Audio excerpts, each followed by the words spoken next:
ਇਹ ਤਾਂ ਉਹਨਾਂ ਨੂੰ ਹੀ ਪ੍ਰੋਬਲਮ ਹੈ, ਏਸੀ ਵਾਲਿਆਂ ਨੂੰ। ਏਸੀ ਚੱਲਣਗੇ 600 ਮੱਚੂਗੀ, ਭਰਨੀ ਪਊਗੀ, ਬਿੱਲ ਭਰਨਾ ਪਊਗਾ। ਇਹ ਮਸਲਾ ਐਸੀ ਬਨਾਮ ਏਸੀ ਦਾ ਹੋ ਗਿਆ। ਐਸੀ ਨੂੰ ਕਾ ਵਿੱਚ ਲਿਆ ਜਾ ਰਿਹਾ, ਏਸੀ ਵਾਲੇ ਭਰਾਵਾਂ ਨੂੰ ਦਿੱਕਤ ਹੋ ਰਹੀ ਹੈ।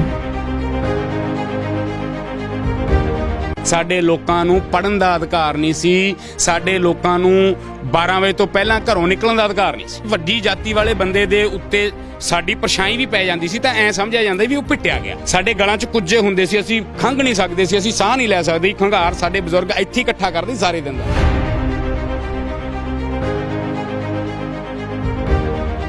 ਕਹਿੰਦੇ ਵੀ ਸਾਰਾ ਕੋਟਾ ਨੌਕਰੀਆਂ ਖਾ ਗਿਆ ਸਰਕਾਰੀ। ਇਹ ਵੀ ਬੜਾ ਚੱਲਦਾ ਵੀ ਸਰਕਾਰੀ ਨੌਕਰੀਆਂ ਤਾਂ ਇਹਨਾਂ ਕੋਲੇ ਰਹਿ ਗਈਆਂ। ਪਿਓ ਜੱਜ, ਮੁੰਡਾ SDM, ਨੋ ਡਾਕਟਰ, ਫਲਾਨਾ ADC। ਕਿਹੜੀ ਆ ਉਹ ਪ੍ਰਜਾਤੀ ਹੈ ਕਿੱਥੇ? ਤੇ ਜਾਣ ਕੇ ਇਹ ਫੈਲਾ ਰਹੇ ਆ। ਕਿਵੇਂ ਕੋਟੇ ਵਾਲੇ ਤੁਸੀਂ ਕਹਿੰਦੇ 500 ਘਰ ਆ, ਕਿੰਨੇ ਘਰ ਆ ਜਿਹੜੇ ਸਰਕਾਰੀ ਨੌਕਰੀਆਂ ਤੇ ਵਧੀਆ ਦੇ ਉੱਤੇ ਮੌਜੂਦ? ਤੇ ਗਰਾਊਂਡ ਤੇ ਜਾ ਕੇ ਦੇਖੋ, ਆ ਕੇ ਦੇਖੋ, RTI ਪਾ ਲਓ ਯਾਰ। ਕਿੱਥੇ ਕੋਟਾ ਸੀ, ਮਤਲਬ ਕਿੱਥੇ ਅਸੀਂ ਹੱਕਾਂ ਤੇ ਡਾਕਾ ਮਾਰ ਰਹੇ ਹਾਂ। ਤੁਸੀਂ ਏਸੀ ਲਵਾ ਲਓਗੇ ਹੁਣ ਵੀ ਤੁਹਾਨੂੰ ਬਹੁਤ ਜਮਾ ਹੀ ਮਾਫ ਹੋਊਗੀ। ਏਸੀ ਕਿੱਥੋਂ ਲਵਾ ਲੈਣਗੇ? ਸਾਡੇ ਜੁੱਤੀਆਂ ਬਣਾਉਣ ਵਾਲੇ ਭਰਾ, ਕਿ ਸਾਨੂੰ ਤਾਂ ਆਪਦੇ ਘਰ ਦੇ ਜਵਾਕਾਂ ਦੇ ਲੀੜੇ ਲੱਤਿਆਂ ਦੀਆਂ ਤੇ ਉਹ ਜਿਹੜੀਆਂ ਲੋੜਾਂ ਨੇ ਜ਼ਰੂਰੀ ਉਹੀ ਨਹੀਂ ਸਾਥੋਂ ਤਾਂ ਪੂਰੀਆਂ ਹੁੰਦੀਆਂ। ਬਥੇਰੇ ਦਫ਼ਤਰਾਂ ਦੇ ਵਿੱਚ ਸਾਡੇ ਲੋਕਾਂ ਨਾਲ ਮਿਸਬਿਹੇਵ ਕੀਤਾ ਜਾਂਦਾ, ਸਾਹਮਣੇ ਨਹੀਂ ਤਾਂ ਪਿੱਠ ਪਿੱਛੇ ਕਹਿ ਦਿੱਤਾ ਜਾਂਦਾ। ਇੱਕ ਨਦੀ ਨਾਲੇ ਚੋਂ ਕੁੱਤਾ ਪਾਣੀ ਪੀ ਸਕਦਾ ਸੀ, ਕੋਈ ਜਾਨਵਰ ਪਾਣੀ ਪੀ ਸਕਦਾ ਸੀ, ਸਾਡਾ ਬੰਦਾ ਪਾਣੀ ਨਹੀਂ ਪੀ ਸਕਦਾ। ਕਿੰਨੇ ਬੁਰੇ ਹਾਲਾਤ ਸੀ। ਇਹ ਕਹਿੰਦੇ ਆ ਯਾਰ ਤੁਸੀਂ ਰਿਜ਼ਰਵੇਸ਼ਨ ਕਿਉਂ ਲੈ ਰਹੇ ਹੋ? ਜਿਹੜੀ ਰਿਜ਼ਰਵੇਸ਼ਨ ਹੈ ਉਹ ਮਤਲਬ ਇਕਨੋਮਿਕ ਤੇ ਆਰਥਿਕਤਾ ਦੇ ਆਧਾਰ ਤੇ ਹੋਵੇ। ਜਿਹੜਾ ਗਰੀਬ ਆ ਉਹਨੂੰ ਮਿਲ ਜਾਵੇ, ਜਿਹੜਾ ਅਮੀਰ ਆ ਉਹਨੂੰ ਨਾ ਮਿਲੇ। ਤੁਸੀਂ ਇਸ ਨੂੰ ਕਿਵੇਂ ਦੇਖਦੇ ਹੋ? ਹੋਣਾ ਨਹੀਂ ਚਾਹੀਦਾ? ਬਿਲਕੁਲ ਹੋਣਾ ਚਾਹੀਦਾ, ਪਰ ਕਾਸਟਿਜ਼ਮ ਖਤਮ ਹੋ ਜੇ, ਅਸੀਂ ਰਿਜ਼ਰਵੇਸ਼ਨ ਛੱਡ ਦਿਆਂ। ਸਾਡੇ ਬੱਚੇ, ਜੇ ਮੰਨ ਲਓ ਫਾਦਰ ਕੋਈ ਜੌਬ ਕਰਦਾ ਨਾ, ਤਾਂ ਬੱਚੇ ਨੂੰ ਵਜ਼ੀਫਾ ਨਹੀਂ ਮਿਲਦਾ। ਸਾਡੇ ਭਰਾ ਕੋਈ ਸਫਾਈ ਸੇਵਕਾ, ਕੋਈ ਗਟਰ 'ਚ ਵੜਦਾ, ਕੋਈ ਕੁਛ ਕਰਦਾ, ਤਾਂ ਇਦਾਂ ਦੀਆਂ ਜੌਬ ਕਰ ਰਹੇ ਆ, ਜੀਵਨ ਬਸਰ ਕਰ ਰਹੇ ਆ, ਹੱਕ ਹਲਾਲ ਦੀ ਮਿਹਨਤ ਕਰਦੇ ਆ ਯਾਰ, ਫਿਰ ਵੀ ਇਹਨਾਂ ਨੂੰ ਆਪੱਤੀ ਹੈ।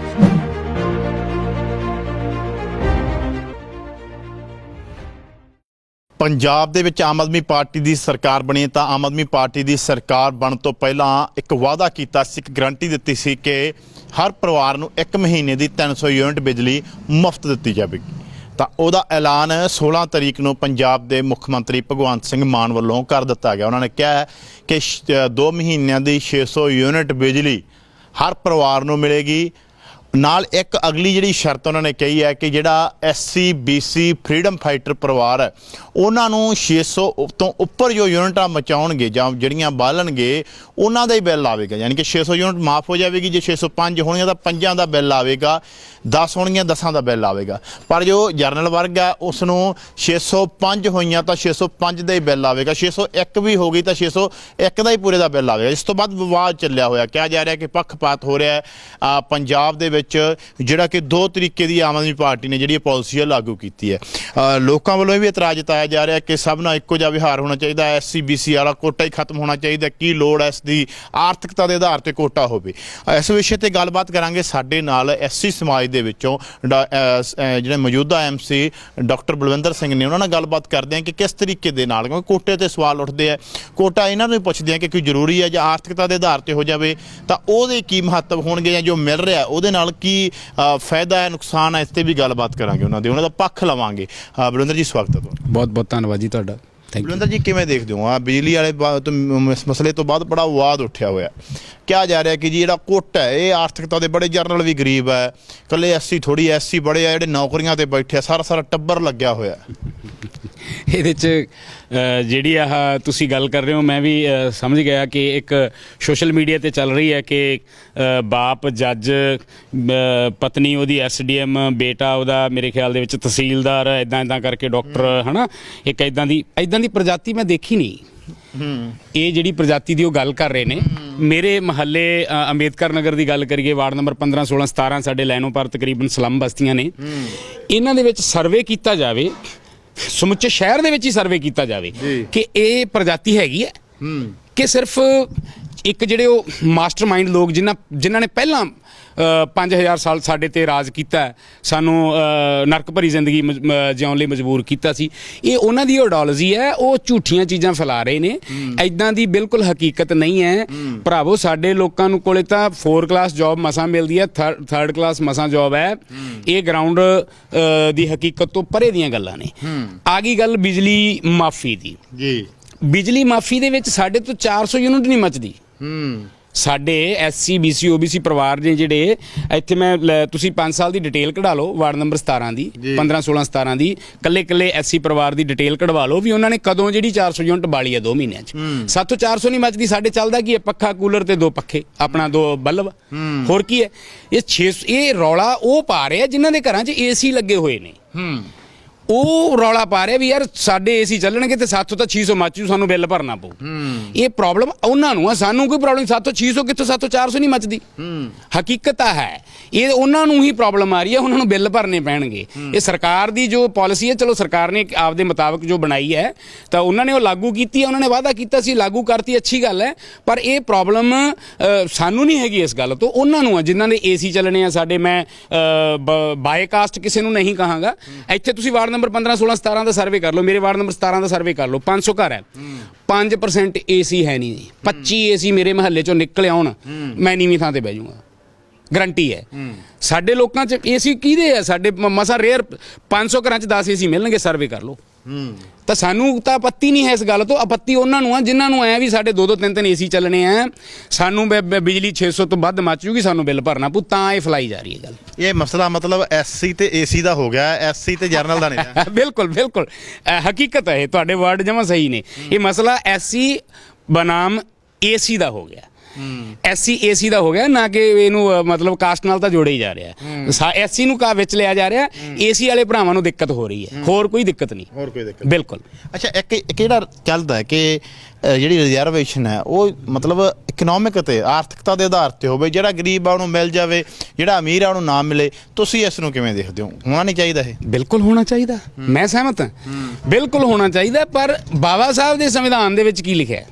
ਬਾਬਾ ਸਾਹਿਬ ਨੇ ਖੁਦ ਇਹ ਗੱਲ ਐਕਸੈਪਟ ਕੀਤੀ ਸੀ, ਸੰਵਿਧਾਨ ਦੇ ਵਿੱਚ ਲਿਖੀ ਹੈ ਕਿ ਜਿਹੜੀ ਰਿਜ਼ਰਵੇਸ਼ਨ ਹੈ ਉਹ ਇੱਕ ਸਮਾਂ ਐਸਾ ਆਵੇ ਜਾਂ ਐਸਾ ਸਮਾਂ ਲਿਆਂਦਾ ਜਾਵੇ, ਉਹ ਉਦੋਂ ਹੀ ਆਊਗਾ ਜਦੋਂ ਸੰਵਿਧਾਨ ਨੂੰ ਐਨ ਲਾਗੂ ਕੀਤਾ ਜਾਊਗਾ। ਐਨ ਨਹੀਂ ਲਾਗੂ ਕਰਦੇ ਵੀ ਸੰਵਿਧਾਨ ਉਸ ਪ੍ਰੋਪਰ ਵੇ ਦੇ ਵਿੱਚ ਲਾਗੂ ਹੋਵੇ। ਲਾਗੂ ਹੋ ਕੇ ਜਦੋਂ ਕਾਸਟਿਜ਼ਮ ਖਤਮ ਹੋ ਗਿਆ ਉਦੋਂ ਆਰਕਸ਼ਣ ਖਤਮ ਹੋ ਜਾਊਗਾ। ਅਸੀਂ ਆਰਕਸ਼ਣ ਖਤਮ ਲਈ ਮੈਂ ਤਾਂ ਆਪ ਤਿਆਰ ਹਾਂ ਵੀ ਕਰ ਦਿੱਤਾ ਜਾਵੇ, ਪਰ ਕਾਸਟਿਜ਼ਮ ਖਤਮ ਨਹੀਂ ਨਾ ਹੁੰਦਾ। ਮੈਂ ਮੰਨਦਾ ਵੀ ਜਿਹੜੀ ਤੁਸੀਂ ਆਰਥਿਕ ਤੌਰ ਤੇ ਰਿਜ਼ਰਵੇਸ਼ਨ ਦੀ ਗੱਲ ਕਰਦੇ ਹੋ, ਸਾਨੂੰ ਇਸ ਗੱਲ ਤੋਂ ਕੋਈ ਆਪੱਤੀ ਨਹੀਂ। ਬੜੇ ਜਰਨਲ ਭਰਾ ਹੈਗੇ ਸਾਡੇ ਆਪਦੇ ਨੇ ਜਿਹੜੇ ਬਹੁਤ ਮੰਦੜੇ ਹਾਲਾਂ ਦੇ ਵਿੱਚ ਹੈ, ਬੜੇ ਮਿਹਨਤ ਮਜ਼ਦੂਰੀ ਕਰਕੇ ਹੀ ਆਪਦਾ ਟਾਈਮ ਬਸਰ ਕਰਦੇ ਨੇ। ਮੈਨੂੰ ਜਾਂ ਸਾਨੂੰ ਉਹਨਾਂ ਤੋਂ ਕੋਈ ਆਪੱਤੀ ਨਹੀਂ ਹੈ, ਉਹਨਾਂ ਨੂੰ ਵੀ ਮਿਲਣਾ ਚਾਹੀਦਾ। ਮੈਂ ਨਹੀਂ ਕਹਿੰਦਾ, ਆਰਥਿਕ ਤੌਰ ਤੇ ਮਿਲ ਜਾਣਾ ਚਾਹੀਦਾ, ਆਰਥਿਕ ਤੌਰ ਤੇ ਲਾਗੂ ਹੋ ਜਾਣਾ ਚਾਹੀਦਾ ਰਿਜ਼ਰਵੇਸ਼ਨ, ਪਰ ਕਾਸਟਿਜ਼ਮ ਖਤਮ ਹੋਣਾ ਪਹਿਲਾਂ ਜ਼ਰੂਰੀ ਹੈ। ਪਹਿਲਾਂ ਕਾਸਟਿਜ਼ਮ ਖਤਮ ਕਰੋ, ਫਿਰ ਕਰ ਦਿਓ, ਕੋਈ ਦਿੱਕਤ ਨਹੀਂ, ਫਿਰ ਕਰ ਦਿਓ। ਬਿਲਕੁਲ। ਅੱਛਾ, ਇੱਕ ਹੋਰ ਦੱਸੋ। ਇਹ ਵੀ ਮੈਂ ਕਹਤਾ, ਮਾਫੀ ਚਾਹੁੰਦਾ, ਗੱਲ ਰੋਕਦਾ। ਕਿਉਂ ਕਾਸਟਿਜ਼ਮ ਖਤਮ ਕਰ ਦਿਓ? ਪੰਜਾਬ ਸਾਡੇ ਗੁਰੂਆਂ ਪੀਰਾਂ ਦੀ ਧਰਤੀ ਹੈ। ਸਾਹਿਬ ਸ਼੍ਰੀ ਗੁਰੂ ਨਾਨਕ ਦੇਵ ਜੀ, ਗੁਰੂ ਗੋਬਿੰਦ ਸਿੰਘ ਜੀ, ਜਗਤ ਗੁਰੂ ਰਵਿਦਾਸ ਮਹਾਰਾਜ ਜੀ, ਹੈ ਨਾ, ਬਾਬਾ ਸਾਹਿਬ ਭੀਮ ਰਾਓ, ਬਾਬਾ ਫਰੀਦ ਜੀ, ਸੰਤ ਕਬੀਰ ਜੀ, ਇਹਨਾਂ ਨੇ ਆਪਦੀ ਬਾਣੀ ਦੇ ਵਿੱਚ ਸਪਸ਼ਟ ਲਿਖਿਆ ਮਾਨਸ ਕੀ ਜਾਤ ਸਭੇ ਏਕੇ ਪਹਿਚਾਨ ਵੋ, ਹੈ ਨਾ। ਉਹਨਾਂ ਨੇ ਤਾਂ ਕਾਸਟਿਜ਼ਮ ਨੂੰ ਵਿੱਚ ਲਿਆ ਹੀ ਨਹੀਂਗਾ। ਕਾਸਟਿਜ਼ਮ ਕਿੱਥੋਂ ਆਈ ਹੈ? ਮਨੂ ਸਮ੍ਰਿਤੀ ਤੋਂ। ਉਹਨਾਂ ਨੇ ਕਾਸਟਿਜ਼ਮ ਭਰਤੀ ਸਾਡੇ ਲੋਕਾਂ ਦੇ ਵਿੱਚ। ਤਾਂ ਇਹ ਮੈਂ ਤਾਂ ਤੁਹਾਨੂੰ ਕਹਿ ਰਿਹਾ ਵੀ ਕਾਸਟਿਜ਼ਮ ਪਹਿਲਾਂ ਖਤਮ ਕਰੋ, ਕਿਉਂਕਿ ਪੰਜਾਬ ਦੇ ਵਿੱਚ ਭਾਵੇਂ ਸਾਡੇ ਗੁਰੂਆਂ ਪੀਰਾਂ ਦੀ ਧਰਤੀ ਕਰਕੇ ਸਾਡੇ ਲੋਕ ਸਿਆਣੇ ਆ, ਜਰਨਲ ਭਰਾ ਵੀ ਸਾਡੇ ਆਪਦੇ ਨੇ ਸਿਆਣੇ ਆ, ਵਧੀਆ ਵਿਚਰਦੇ ਆ। ਅਸੀਂ ਇਹ ਭੇਦਭਾਵ ਨਹੀਂ ਕਰਦੇ, ਬਹੁਤ ਘੱਟ ਹੈ, ਹਨਾ। ਰੇਅਰ ਆ ਕਿਸੇ ਕੀ ਕਹਿਣਾ, ਕਿਸੇ ਮਾੜੇ ਦਿਮਾਗ ਵਾਲੇ ਬੰਦੇ ਦੇ ਕੋਈ ਥੋੜਾ ਬਹੁਤ ਕਿਸੇ ਖਾਨੇ ਦੇ ਵਿੱਚ ਖੂੰਜੇ 'ਚ ਪਈ ਹੋਵੇ, ਬਹੁਤ ਰੇਅਰ ਹੈ। ਪਰ ਬਾਹਰਲੇ ਰਾਜਾਂ 'ਚ ਜਾਓ ਯਾਰ, ਹੈ ਤਾਂ ਸਾਡੇ ਹੀ ਨਾ ਉਹ SC ਭਰਾ। ਤੁਸੀਂ UP ਜਾ ਕੇ ਦੇਖੋ, ਜੁੱਤੀ ਪਾ ਕੇ ਦਿਖਾਓ ਨਾ, ਘੋੜੀ ਚੜ੍ਹ ਕੇ ਵਿਖਾਓ। ਹੈ ਇਹ ਕਰਨਾਟਕ ਦੇ ਵਿੱਚ ਇੱਕ ਡੈੱਡ ਬੋਡੀ ਨੂੰ ਜਾਣ ਨਹੀਂ ਦਿੱਤਾ ਗਿਆ, ਪੁਲ ਉੱਤੋਂ ਦੀ ਨਹੀਂ ਟੱਪਣ ਦਿੱਤਾ ਗਿਆ ਜਰਨਲ ਭਰਾਵਾਂ ਵੱਲੋਂ, ਕਿਉਂਕਿ ਪੁਲ ਸਾਡਾ ਕਹਿੰਦੇ ਉਹ ਤਸਵੀਰਾਂ ਵੀ ਆਈਆਂ ਸੀ ਪੁਲ ਤੋਂ ਥੱਲੇ ਦੀ ਲਮਕਾ ਕੇ ਉਹ ਬੋਡੀ ਨੂੰ ਪਤਾ ਨਹੀਂ ਕਿੰਨਾ ਵਾਇਆ ਟਪਾ ਕੇ ਫਿਰ ਜਾ ਕੇ ਉਹਨੂੰ ਉਹਦਾ ਜਿਹੜੀ ਅੰਤਮ ਰਸਮ ਕੀਤੀ ਗਈ ਹੈ। ਤਾਂ ਕਾਸਟਿਜ਼ਮ ਹਜੇ ਵੀ ਬਹੁਤ ਵੱਡੇ ਰੂਪ ਦੇ ਵਿੱਚ ਆਲ ਇੰਡੀਆ ਦੇ ਵਿੱਚ ਹੈਗੀ ਹੈ। ਪੰਜਾਬ 'ਚ ਭਾਵੇਂ ਘੱਟ ਆ ਪਰ ਹੈਗੀ, ਪਰ ਇਹ ਖਤਮ ਕਰ ਦਿਓ, ਫਿਰ ਰਿਜ਼ਰਵੇਸ਼ਨ ਬਾਰੇ ਗੱਲ ਕਰੋ। ਤੇ ਜਿਹੜੀ ਆਰਥਿਕਤਾ ਵਾਲੀ ਉਹ ਤਾਂ ਹੀ ਹੋਊਗੀ ਜੇ ਪਹਿਲਾਂ ਰਿਜ਼ਰਵੇਸ਼ਨ ਜਿਹੜੀ ਆਪਣਾ ਕਾਸਟਿਜ਼ਮ ਖਤਮ ਹੋਊਗਾ। ਇਹ ਤੁਸੀਂ MC ਰਹੇ ਹੋ, ਬਾਕੀ ਵੀ ਤੁਹਾਡੇ ਕੋਈ ਦੋਸਤ ਮਿੱਤਰ ਕੋਈ ਚੰਗੇ ਅਹੁਦਿਆਂ ਤੇ ਵੀ ਜੀ ਹੋਣਗੇ। ਜੀ ਜੀ ਤੁਹਾਨੂੰ ਮਤਲਬ ਜੇ ਜਿਹੜੇ ਤੁਹਾਡੇ ਨਾਲ ਦੇ ਸਾਥੀ ਹੋਣਗੇ ਜਾਂ ਸਮਾਜ ਦੇ ਵਿੱਚ ਵੀ ਅਸੀਂ ਕਹਿ ਲਈਏ, ਜੀ। ਇਹ ਕਿਤੇ ਨਾ ਕਿਤੇ ਇਹ ਅਹਿਸਾਸ ਕਰਵਾਇਆ ਵੀ ਜਾਂਦਾ, ਜਿਵੇਂ ਪਿੱਠ ਪਿੱਛੇ ਵੀ ਕਹਿ ਜਾਂਦਾ ਯਾਰ, ਮਤਲਬ ਮੈਂ ਹੁਣ ਸ਼ਬਦ ਨਹੀਂ ਵਰਤ ਸਕਦਾ, ਇਹ ਅਜਿਹਾ ਕੁਝ ਕਹਿ ਕੇ ਵੀ ਅਹਿਸਾਸ ਕਰਵਾਇਆ ਜਾਂਦਾ ਸਿਸਟਮ ਦੇ ਵਿੱਚ। ਦੇਖੋ ਜਿਹੜੇ ਸਿਆਣੇ ਲੋਕ ਹੈ, ਜਿਹੜੇ ਸਮਝਦਾਰ ਹੈ, ਜਿਹੜੇ ਬੁੱਧੀਮਾਨ ਹੈ, ਜਿਨ੍ਹਾਂ ਨੇ ਗੁਰੂਆਂ ਪੀਰਾਂ ਦੀ ਬਾਣੀ ਨੂੰ ਸਮਝਿਆ ਹੋਇਆ, ਪੜ੍ਹਿਆ ਹੋਇਆ, ਉਹ ਇਹ ਚੀਜ਼ ਤੋਂ ਪਰੇ ਹੈ। ਪਰ ਪੰਜੇ ਉਂਗਲਾਂ ਇੱਕੋ ਹੀ ਹੈ ਨਹੀਂ ਨਾ। ਬਥੇਰੇ ਦਫ਼ਤਰਾਂ ਦੇ ਵਿੱਚ ਸਾਡੇ ਲੋਕਾਂ ਨਾਲ ਮਿਸਬਿਹੇਵ ਕੀਤਾ ਜਾਂਦਾ, ਭਾਵੇਂ ਉਹਦੇ ਵੱਡੀ ਕੁਰਸੀ ਤੇ ਵੀ, ਚਲੋ ਰੇਅਰ ਹੀ ਹੈ, ਸਾਡੇ ਬੜੇ ਮਾਈਨਰ ਪਰਸੈਂਟੇਜ ਹੈ ਵੀ ਜਿਹੜੇ ਸਾਡੇ ਕੋਈ ਵੱਡੀਆਂ ਕੁਰਸੀਆਂ ਤੇ ਹੈਗੇ ਨੇ ਭਾਈਚਾਰੇ ਦੇ, ਤਾਂ ਉਹਨਾਂ ਨਾਲ ਉੱਥੇ ਵੀ ਉਵੇਂ ਮਤਲਬ ਸਲੂਕ ਕੀਤਾ ਜਾਂਦਾ, ਸਾਹਮਣੇ ਨਹੀਂ ਤਾਂ ਪਿੱਠ ਪਿੱਛੇ ਕਹਿ ਦਿੱਤਾ ਜਾਂਦਾ। ਤਾਂ ਇਹ ਚੀਜ਼ ਹੈਗੀ ਹੈ, ਬਿਲਕੁਲ ਹੈਗੀ ਹੈ, ਇਹ ਪਾਈ ਜਾਂਦੀ ਹੈ। ਇਹੀ ਇਸੇ ਕਰਕੇ ਤਾਂ ਕਾਸਟਿਜ਼ਮ ਤੋਂ ਪ੍ਰੋਬਲਮ ਹੈ ਵੀ ਕਾਸਟਿਜ਼ਮ ਖਤਮ ਹੋ ਜੇ, ਅਸੀਂ ਰਿਜ਼ਰਵੇਸ਼ਨ ਛੱਡ ਦਿਆਂਗੇ ਜੀ। ਅੱਛਾ, ਇੱਕ ਹੋਰ ਹੈ, ਕਹਿੰਦੇ ਵੀ ਸਾਰਾ ਕੋਟਾ ਨੌਕਰੀਆਂ ਖਾ ਗਿਆ ਸਰਕਾਰੀ। ਇਹ ਵੀ ਬੜਾ ਚੱਲਦਾ ਵੀ ਸਰਕਾਰੀ ਨੌਕਰੀਆਂ ਤਾਂ ਇਹਨਾਂ ਕੋਲੇ ਰਹਿ ਗਈਆਂ, ਆਪਣੇ ਕੋਲ ਤੱਕ ਨੌਕਰੀਆਂ ਕਿੱਥੋਂ ਆਉਣੀਆਂ ਆਈਆਂ। ਮਤਲਬ ਕੁਛ ਇਹ ਧਾਰਨਾ ਚੱਲਦੀ ਹੈ ਫੇਸਬੁੱਕ ਤੇ ਵੀ, ਦੇਖੋ ਜੀ ਕੋਟੇ ਵਾਲਿਆਂ ਨੇ ਸਾਰੇ ਨਜ਼ਾਰੇ ਲੈ ਗਏ, ਸਾਡੇ ਕੋਲੇ ਤਾਂ ਕੱਖ ਵੀ ਨਹੀਂ। ਕਿਵੇਂ ਕੋਟੇ ਵਾਲੇ, ਤੁਸੀਂ ਕਹਿੰਦੇ 500 ਘਰ ਆ, ਕਿੰਨੇ ਘਰ ਆ ਜਿਹੜੇ ਸਰਕਾਰੀ ਨੌਕਰੀਆਂ ਤੇ ਵਧੀਆ ਦੇ ਉੱਤੇ ਮੌਜੂਦ ਆ? ਬਹੁਤ ਸੋਹਣਾ ਸਵਾਲ ਹੈ। ਮੈਂ ਕਹਿਣਾ ਜੀ ਤੁਸੀਂ ਸਰਵੇ ਕਰ ਲਓ, ਸਾਡੇ ਵਾਲਮੀਕ ਭਰਾ ਹੈਗੇ ਨੇ ਜਿਹੜੇ ਕੋਈ ਮੇਰੇ ਖਿਆਲ ਦੇ ਵਿੱਚ ਇਸ ਮਹੱਲੇ ਦੇ ਵਿੱਚ 10 ਤੋਂ 15 ਜਿਹੜੇ ਸਫਾਈ ਸੇਵਕ ਆ, 4 ਕਲਾਸ ਮੁਲਾਜ਼ਮ ਆ ਪੱਕੇ। ਠੀਕ ਹੈ। 5 ਭਰਾ ਪੁਲਿਸ ਡਿਪਾਰਟਮੈਂਟ ਦੇ ਵਿੱਚ ਹੈ। ਠੀਕ ਹੈ। ਮੇਰੇ ਖਿਆਲ ਦੇ ਵਿੱਚ 10 ਤੋਂ ਜ਼ਿਆਦਾ ਰੇਲਵੇ 'ਚ ਹੋਣਗੇ। ਠੀਕ ਹੈ। 10 ਤੋਂ ਜ਼ਿਆਦਾ ਨਹੀਂ ਹੋਣੇ, 10 ਕੁ ਮਸਾਂ ਹੋਣਗੇ। ਤਾਂ ਇਹ ਹੋ ਗਏ 10 ਤੇ 10 20 ਤੇ 5 25। ਤੁਸੀਂ ਕੋਈ ਹੋਰ ਵੀ ਮਾੜਾ ਮੋਟਾ ਛੋਟੇ ਮੋਟੇ ਰਲਾ ਕੇ 30 ਤੋਂ 35 ਮੁਲਾਜ਼ਮ ਹੈ ਜੀ ਸਾਡੇ 500 ਘਰਾਂ ਦੇ ਵਿੱਚ। 500 ਘਰਾਂ ਦੀ ਪਾਪੂਲੇਸ਼ਨ ਦੇਖ ਲਓ। ਠੀਕ ਹੈ। ਤਾਂ ਕਿੱਥੇ ਕੋਟਾ ਅਸੀਂ ਮਤਲਬ ਕਿੱਥੇ ਅਸੀਂ ਹੱਕਾਂ ਤੇ ਡਾਕਾ ਮਾਰ ਰਹੇ ਹਾਂ? ਇਹ ਸਿਰਫ ਉਹੀ ਫੇਰ ਆ ਗਈ ਮਾਸਟਰਮਾਈਂਡ, ਉਹ ਆਪਦੀ ਉਹਨਾਂ ਦੀ ਆਈਡੀਓਲੋਜੀ ਹੈ, ਉਹ ਨਿਰੰਤਰ ਵਰਕ ਕਰ ਰਿਹਾ ਡੇ ਬਾਈ ਡੇ। ਉਹ ਚੀਜ਼ ਭਰ ਰਹੇ ਆ, ਜਰਨਲ ਭਰਾਵਾਂ ਦੇ ਦਿਮਾਗਾਂ 'ਚ ਭਰ ਰਹੇ ਆ ਕਿ ਤੁਹਾਡੇ ਕੋਟੇ ਤੇ SC BC OBC ਨੇ ਡਾਕਾ ਮਾਰ ਲਿਆ, ਇਹਨਾਂ ਨੇ ਤੁਹਾਡੇ ਤੋਂ ਸਾਰਾ ਕੁਝ ਹਥਿਆ ਲਿਆ। ਐਦਾਂ ਦੀ ਹਕੀਕਤ ਹੀ ਨਹੀਂ ਹੈ, ਬਿਲਕੁਲ ਗਲਤ ਹੈ। ਗਰਾਊਂਡ ਰਿਪੋਰਟ ਤੇ, ਗਰਾਊਂਡ ਤੇ ਜਾ ਕੇ ਦੇਖੋ, ਆ ਕੇ ਦੇਖੋ, RTI ਪਾ ਲਓ ਯਾਰ। ਕਿੰਨੇ ਵੱਡੇ ਪਦ ਸਾਡੇ SC BC ਭਰਾਵਾਂ ਕੋਲੇ ਕਿੰਨੀਆਂ ਜੌਬਾਂ ਨੇ? ਤੁਸੀਂ RTI ਪਾ ਲਓ, ਅਧਿਕਾਰ ਹੈ ਸਾਡੇ ਕੋਲੇ। ਤੁਹਾਨੂੰ ਪਰਸੈਂਟੇਜ ਨਿਕਲੇਊ, 0.5% ਮਸਾਂ ਹੈ। ਸਾਰੇ ਵੱਡੇ ਪਦਾਂ ਤੇ ਸਾਰੇ ਇਹ ਬਾਕੀ ਪਰਸੈਂਟੇਜ ਇਹਨਾਂ ਕੋਲੇ ਹੈ, ਸਾਡੇ ਕੋਲੇ ਤਾਂ ਮਸਾਂ ਅੱਧਾ ਕਿ 1% ਹੈ। ਤਾਂ ਇਹ ਬਿਲਕੁਲ ਗਲਤ ਹੈ, ਨਿਰਾਧਾਰ ਗੱਲ ਹੈ, ਐਦਾਂ ਦੀ ਕੋਈ ਗੱਲ ਨਹੀਂ, ਬਿਲਕੁਲ ਝੂਠ ਹੈ, ਬਿਲਕੁਲ ਝੂਠ ਬਣਾਇਆ ਜੀ। ਇੱਕ ਆਪਾਂ ਇਹਦੇ ਤੇ ਵੀ ਲਵਾਂਗੇ ਵੀ ਕਿੰਨੇ ਕੁ ਅਜਿਹੇ ਘਰ, ਜੇ ਆਪਾਂ 500 ਘਰ ਆਪਾਂ ਇੱਕ ਤੁਹਾਡੇ ਮਹੱਲੇ ਤੇ ਹੀ ਲੈਂਦੇ ਹਾਂ ਅੰਦਾਜ਼ਾ ਵੀ 500 ਘਰਾਂ ਦੇ ਵਿੱਚ ਕਿੰਨੇ ਕੁ ਅਜਿਹੇ ਘਰ ਆ ਜਿਨ੍ਹਾਂ ਕੋਲੇ ਮਤਲਬ ਪੂਰਾ ਪੱਕਾ ਘਰ ਹੈਗਾ? ਦੇਖੋ ਪੱਕੇ ਘਰ ਵਾਲੀ ਗੱਲ ਇਹ ਹੈ ਜੀ ਵੀ ਆਹ ਘਰ ਤੁਸੀਂ ਹੁਣ ਇਸ ਘਰੇ ਖੜੇ ਹੋ, ਇਹਨੂੰ ਹੁਣ ਅਸੀਂ ਜੇ ਪੱਕੀਆਂ ਇੱਟਾਂ ਕਰਕੇ ਪੱਕਾ ਨਹੀਂ, ਇੱਟਾਂ ਨਾਲ ਨਹੀਂ ਤਾਂ ਫਿਰ ਤੁਸੀਂ ਆਪ ਸਰਵੇ ਕਰ ਸਕਦੇ ਹੋ। ਸਾਡੇ ਵਾਰਡ ਦੇ ਵਿੱਚ ਬਹੁਤ ਘੱਟ ਨੇ ਜਿਨ੍ਹਾਂ ਦੇ ਕੋਈ ਚੰਗੇ ਢੰਗ ਨਾਲ ਮਕਾਨ ਬਣੇ ਹੋਏ ਨੇ, ਚੰਗਾ ਜਿਹੜਾ ਕੋਈ RCC ਲੈਂਟਰ ਪਾਇਆ ਹੋਇਆ, ਚੰਗੀ ਉਹਨਾਂ ਨੇ ਕੋਈ ਪਲਸਤਰ ਵਗੈਰਾ ਕਰੇ ਹੋਏ ਆ, ਬਹੁਤ ਰੇਅਰ ਨੇ। ਉੱਦਾਂ ਦੇ ਜੀਵਨ ਪੱਧਰਾ ਤੁਸੀਂ ਇਸ ਘਰੇ ਦੇਖ ਲਓ, ਹੋਰ ਮੇਰੀ ਗਲੀ ਮਹੱਲੇ ਦੇ ਵਿੱਚ ਤੁਸੀਂ ਸਰਵੇ ਕਰ ਸਕਦੇ ਹੋ। ਬਹੁਤ ਰੇਅਰ ਘਰ ਹੈ ਜਿਹੜੇ ਪੱਕੇ ਘਰ ਦੇ ਵਿੱਚ ਬੈਠੇ ਨੇ, ਉਹ ਵੀ ਕੋਈ ਜਿਨ੍ਹਾਂ ਦੇ ਕੋਈ, ਮੈਂ ਤੁਹਾਨੂੰ ਪਹਿਲਾਂ ਦੱਸਿਆ 25-30 ਜਿਵੇਂ ਜੌਬ ਵਾਲੇ ਹੈਗੇ ਆ, ਕੋਈ ਉਹਨਾਂ ਦੇ ਫਾਦਰ ਕੋਈ ਰਿਟਾਇਰ ਹੋਏ ਨੇ, ਕਿ ਕੁਛ ਰਿਟਾਇਰਡ ਪਰਸਨ ਨੇ, ਉਹਨਾਂ ਘਰਾਂ ਦੇ ਆ। ਬਾਕੀ ਤਾਂ ਮਿਹਨਤ, ਮੇਰੇ ਮਹੱਲੇ ਤਾਂ ਝੁੱਗੀਆਂ ਚੌਪੜੀਆਂ ਵਾਲੇ ਵੀ ਬੈਠੇ ਆ, ਝੁੱਗੀਆਂ ਚੌਪੜੀਆਂ ਵਾਲੇ ਭਰਾ ਵੀ ਬੈਠੇ ਆ ਜਿਹੜੇ ਝੁੱਗੀਆਂ ਦੇ ਵਿੱਚ ਜੀਵਨ ਬਸਰ ਕਰ ਰਹੇ ਆ। ਅੱਛਾ, ਤੁਸੀਂ ਪਹਿਲਾਂ ਵੀ ਕਿਹਾ ਵੀ 400 ਯੂਨਿਟ ਜਿਹੜੀ ਆ ਮਸਾਂ ਹੀ ਮਤਲਬ ਹੁੰਦੀ ਆ, ਮਤਲਬ ਇਹ ਵੀ ਨਹੀਂ ਬਲਦੀ। ਤੇ 600 ਯੂਨਿਟ ਮਿਲ ਗਈ ਸਾਨੂੰ ਤਾਂ ਕੋਈ ਚੱਕਰ ਨਹੀਂ, ਚਾਹੇ 400 ਸੀ ਚਾਹੇ 600 ਸੀ, ਸਾਨੂੰ ਉਹਦੇ ਨਾਲ ਕੋਈ ਫਰਕ ਨਹੀਂ ਪੈਂਦਾ। ਤੇ ਫਿਰ ਇੱਕ ਪਾਸੇ ਪਹਿਲਾਂ ਜਿਹੜਾ ਕੋਟਾ ਵੀ ਨਹੀਂ ਸੀਗਾ, ਪਹਿਲਾਂ ਮਤਲਬ ਕੋਟਾ ਨੇ ਸੌਰੀ ਕਹਿ ਲਈ ਇਹ ਵੀ, ਪਹਿਲਾਂ ਤਾਂ ਜਰਨਲ ਨੂੰ ਕੋਈ ਯੂਨਿਟ ਹੀ ਨਹੀਂ ਮਾਫ ਸੀ, ਨਵੀਂ ਸਰਕਾਰ ਨੇ 600 ਕਰਤੀ ਵੀ ਚਲੋ 600। ਇਹ 600 ਦਾ ਮਕਸਦ ਫਿਰ ਉੱਥੇ ਹੀ ਗੱਲ ਫੇਰ ਆ ਜਾਂਦੀ ਹੈ ਵੀ ਇਸੇ ਕਰਕੇ ਵੀ ਅਸੀਂ ਚੱਲੂਗਾ, ਯੂਨਿਟਾਂ ਵੱਧ ਮੱਚਣਗੀਆਂ ਤੇ ਵੀ ਸਾਡਾ ਫਿਰ ਸਾਨੂੰ ਤਾਂ ਬਿੱਲ ਆਊਗਾ ਤੇ ਉਹਨਾਂ ਨੂੰ ਬਿੱਲ ਨਹੀਂ ਆਉਣਾ, ਇਸੇ ਕਰਕੇ ਹੈ। ਬਿਲਕੁਲ, ਹੋਰ ਤਾਂ ਕੋਈ ਪ੍ਰੋਬਲਮ ਨਹੀਂ। 600 ਯੂਨਿਟ ਬਹੁਤ ਹੁੰਦੀ ਹੈ ਬਾਈ ਜੀ। 600 ਯੂਨਿਟ ਬਿਜਲੀ ਦੀ ਇੱਕ ਘਰ ਦੇ ਵਿੱਚ, ਆਮ ਪਰਿਵਾਰ ਦੇ ਵਿੱਚ 600 ਯੂਨਿਟ ਨਹੀਂ ਮੱਚਦੀ। ਤੁਸੀਂ ਦੇਖੋ, ਡਿਟੇਲ ਕਢਾ ਲਓ, 600 ਯੂਨਿਟ ਬਹੁਤ ਹੁੰਦੀ ਹੈ, ਨਹੀਂ ਮੱਚਦੀ। ਇਹ ਤਾਂ ਉਹਨਾਂ ਨੂੰ ਹੀ ਪ੍ਰੋਬਲਮ ਹੈ, ਏਸੀ ਵਾਲਿਆਂ ਨੂੰ। ਏਸੀ ਚੱਲਣਗੇ, 600 ਮੱਚੂਗੀ, ਭਰਨੀ ਪਊਗੀ, ਬਿੱਲ ਭਰਨਾ ਪਊਗਾ, ਆਹੀ ਪ੍ਰੋਬਲਮ ਹੈ, ਹੋਰ ਕੋਈ ਪ੍ਰੋਬਲਮ ਨਹੀਂ। ਉਹ ਹੁਣ ਇਹ ਵੀ ਕਹਿ ਸਕਦੇ ਆ ਵੀ ਭਾਈ ਤੁਸੀਂ ਏਸੀ ਲਵਾ ਲਓਗੇ ਹੁਣ ਵੀ ਤੁਹਾਨੂੰ ਜਮਾ ਹੀ ਮਾਫ ਹੋਊਗੀ।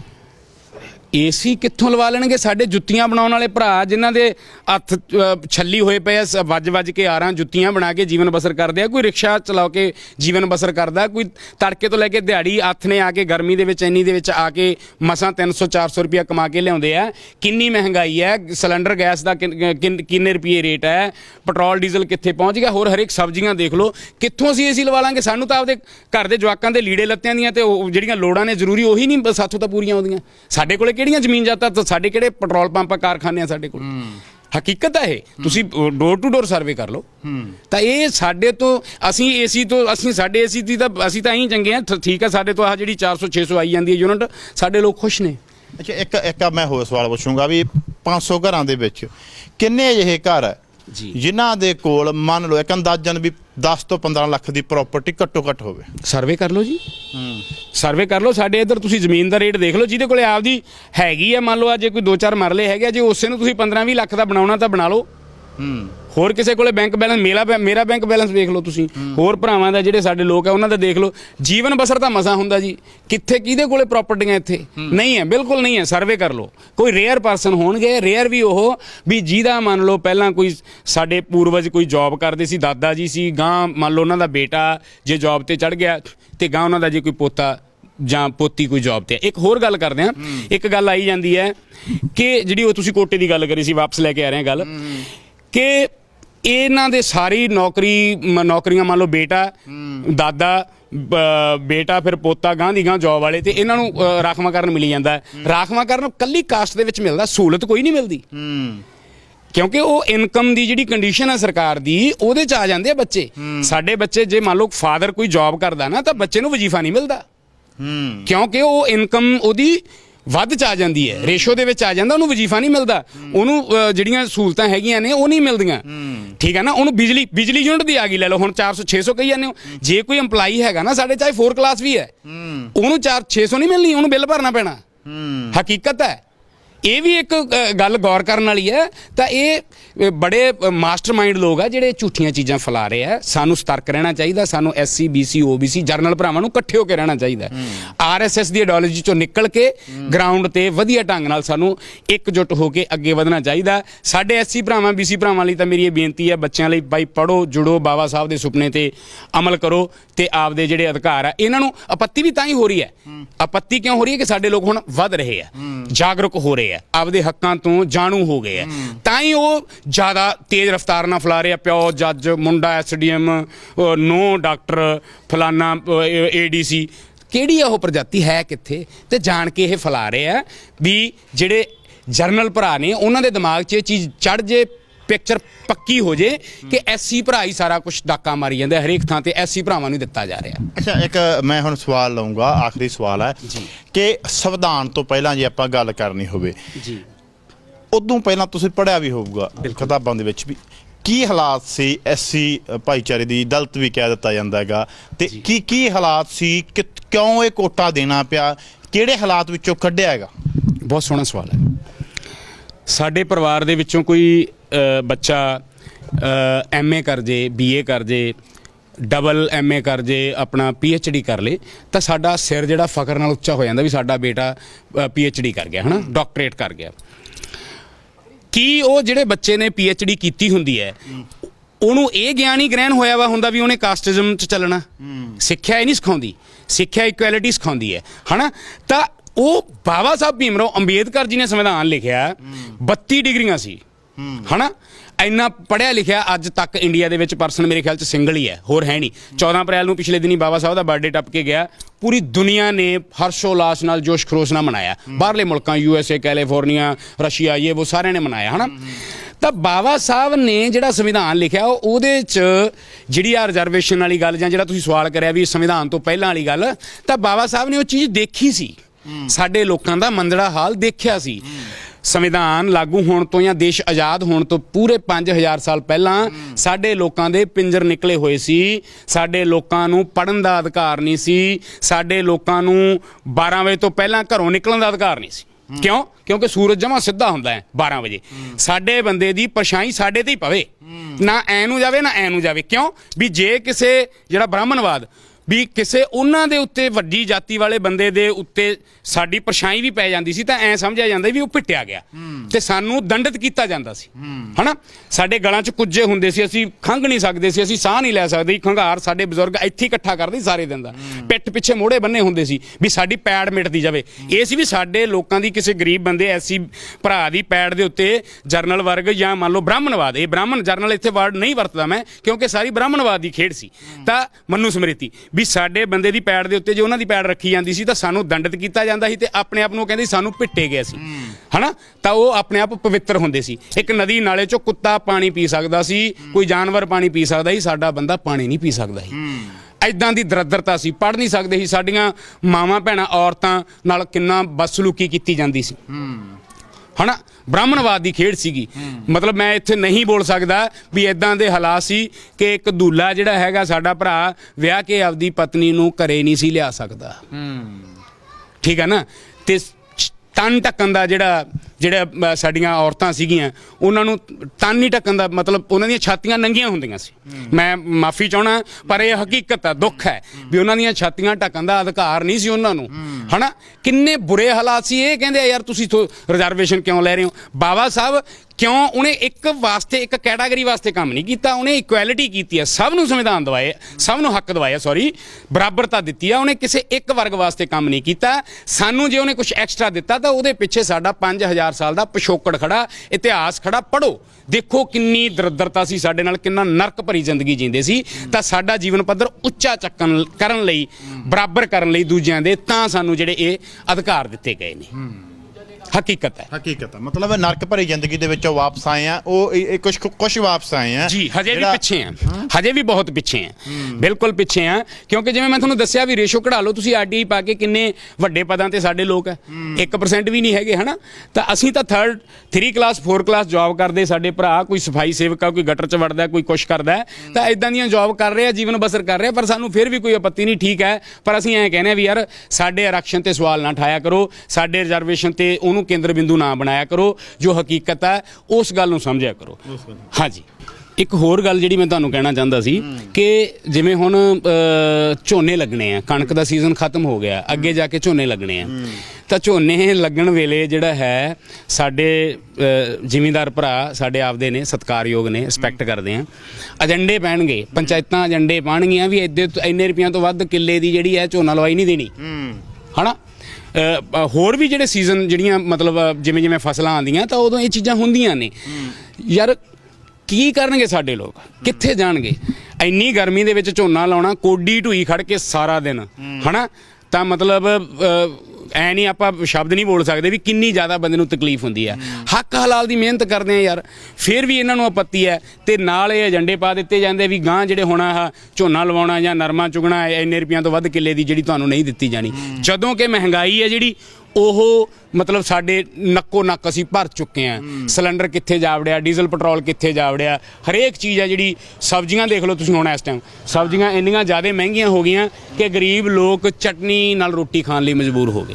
ਇਹ ਹਕੀਕਤ ਹੈ ਸਾਡੇ ਲੋਕਾਂ ਦੇ ਵਿੱਚ, ਤੁਸੀਂ ਦੇਖ ਸਕਦੇ ਹੋ। ਤਾਂ ਇਹ ਜਿਹੜੀਆਂ ਚੀਜ਼ਾਂ ਨੇ ਇਹ ਸਾਨੂੰ ਸੋਚਣੀਆਂ ਚਾਹੀਦੀਆਂ, ਸਰਕਾਰਾਂ ਨੂੰ ਵੀ ਸੋਚਣੀਆਂ ਚਾਹੀਦੀਆਂ। ਔਰ ਮੈਂ ਜਰਨਲ ਭਰਾਵਾਂ ਨੂੰ ਮੇਰੇ ਨੂੰ ਬੇਨਤੀ ਕਰਦਾ ਵੀ ਬਾਈ ਉਹਨਾਂ ਦੇ ਮਗਰ ਨਾ ਲੱਗੋ। ਜਿਹੜੀਆਂ ਝੂਠ ਪ੍ਰਚਾਰ ਫੈਲਾਉਣ ਵਾਲਾ ਮਾਸਟਰਮਾਈਂਡ ਉਹੀ RSS ਦੀ ਆਈਡੀਓਲੋਜੀ ਰੱਖਣ ਵਾਲੇ ਲੋਕ ਜਿਹੜੇ ਇਹ ਚੀਜ਼ਾਂ ਫੈਲਾ ਦਿੰਦੇ ਆ, ਗਲਤ ਚੀਜ਼ਾਂ ਫੈਲਾ ਦਿੰਦੇ ਆ ਕਿ ADC ਹੈ ਜੀ, ਜੱਜ ਹੈ ਜੀ, SDM ਹੈ ਜੀ, ਉਹਦਾ ਬੇਟਾ ਫਲਾਣਾ ਤਹਿਸੀਲਦਾਰ ਹੈ। ਇਹ ਚੀਜ਼ਾਂ ਹੈ ਨਹੀਂ ਗੀਆਂ, ਹਕੀਕਤ ਹੈ ਨਹੀਂ ਇਹ ਬਿਲਕੁਲ। ਸੋ ਇਹ ਤੁਹਾਡਾ ਮੈਂ ਬਹੁਤ ਧੰਨਵਾਦ ਕਰਦਾ ਕਿ ਤੁਸੀਂ ਆਪਣੇ ਚੈਨਲ ਤੋਂ ਸਾਡੀ ਆਵਾਜ਼ ਨੂੰ, ਸਾਡੀ ਹਕੀਕਤ ਨੂੰ ਲੋਕਾਂ ਤੱਕ ਪਹੁੰਚਾ ਰਹੇ ਹੋ। ਬਹੁਤ ਬਹੁਤ ਧੰਨਵਾਦ ਤੁਹਾਡਾ। ਤਾਂ ਗੱਲਬਾਤ ਕੀਤੀ ਡਾਕਟਰ ਬਲਵਿੰਦਰ ਦੇ ਨਾਲ, ਤਾਂ ਉਹਨਾਂ ਦਾ ਕਹਿਣਾ ਹੈ ਕਿ ਜੋ ਸਾਡੇ ਹਾਲਾਤ ਸੀ ਇਹ ਰਿਜ਼ਰਵੇਸ਼ਨ ਇਸ ਲਈ ਦਿੱਤੀ ਗਈ ਸੀ ਕਿ ਕੋਈ ਬਰਾਬਰਤਾ ਆ ਸਕੇ। ਸਾਡੇ ਤਾਂ ਇੱਥੇ ਥੁੱਕਣ ਦਾ ਅਧਿਕਾਰ ਨਹੀਂ ਸੀ, ਤੁਰਨ ਦਾ ਅਧਿਕਾਰ ਨਹੀਂ ਸੀ, ਘਰੋਂ ਬਾਹਰ ਨਿਕਲਣ ਦਾ 12 ਵਜੇ ਤੋਂ ਪਹਿਲਾਂ ਅਧਿਕਾਰ ਨਹੀਂ ਸੀ।